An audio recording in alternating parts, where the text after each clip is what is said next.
ครับสวัสดีครับวันนี้มาทำบุญวัดบ้านหนองแคนนะครับก็จะทำบุญไปแก่ข่าวหาคนที่เสียชีวิตไปแล้วนะครับนี่อยู่วัดบ้านหนองแคนนี่ครับเป็นเจ้าภาพ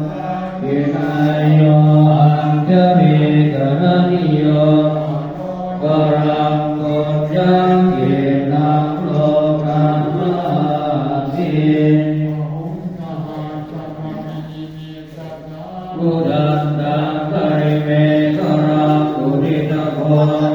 เตนะมารังกานาทิทันนริหินา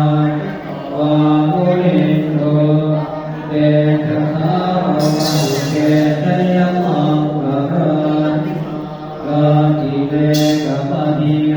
ทิตตาภราติลังกานาโลภะมะธรรมทาทายะคันเจสุตังอวิรินาวามุนิโตเตชะทาวะตุเกเตยมังกะรังกาวิริงกัตวรังอภิมาตะโวรังวันติจาตวัสเนวะสุนารุนันตังตังโมเสกะดิตินานิตวามุนิโตเตชะ